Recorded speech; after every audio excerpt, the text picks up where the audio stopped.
Hello everyone, আসসালামু আলাইকুম। Welcome back to my channel. সম্প্রতি বি আমাদের জন্য তার মিলিটারি জীবনে কিছু এক্সক্লুসিভ ছবি শেয়ার করেছেন, আর সেটা দেখার পর আর্মিরা একেবারেই পাগল হয়ে গেছে।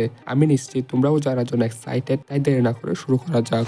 বিটিএস এর অন্যতম জনপ্রিয় সদস্য কিম তােহইয়ং, যাকে আমরা ভালোবেসে বি নামে ডাকি, বর্তমানে দক্ষিণ কোরিয়ার মিলিটারি সার্ভিসে রয়েছেন।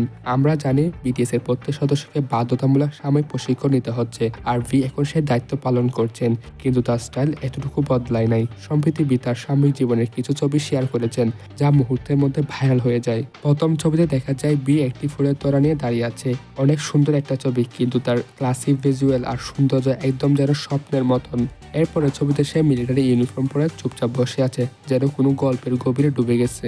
এছাড়াও কিছু ছবিতে তাকে দেখা গেছে অন্য সৈনিকদের সাথে সময় কাটাতে, হাসতে আর একসাথে কাজ করতে। এটা দেখে সত্যি ভালো লেগেছে যে বি শুধু একজন গ্লোবাল সুপারস্টার নয়, বরং একজন দায়িত্বশীল মানুষ, যিনি তার দেশের জন্য ইস্টার সঙ্গে কাজ করছেন।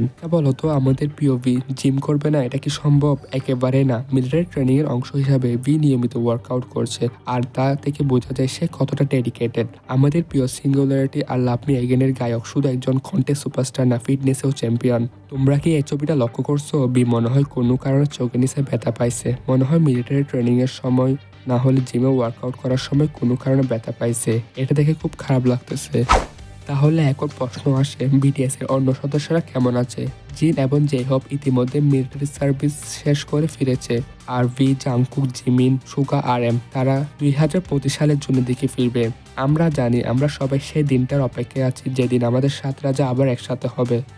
শেষে একটা কথাই বলবো, বি শুধু একজন সুপারস্টার নয়, সে আমাদের জন্য একটা ইমোশন। তার প্রতিটি ছবি, প্রতিটি মুহূর্ত আমাদের কাছে দামি, আর এই সাময়িক জীবনেও সে নিজের সৌন্দর্য ঠিক একইভাবে ধরে রেখেছে। তোমাদের বিয়ের ছবিগুলো কেমন লেগেছে তা কমেন্ট করে জানাতে পারো। আজকের ভিডিও এই পর্যন্ত। আশা করি ভিডিওটা ভালো লেগেছে। যদি ভালো লেগে থাকে তাহলে লাইক, কমেন্ট, শেয়ার এবং সাবস্ক্রাইব করতে ভুলিও না। পরবর্তী নতুন একটা ভিডিওতে দেখা হবে। ধন্যবাদ।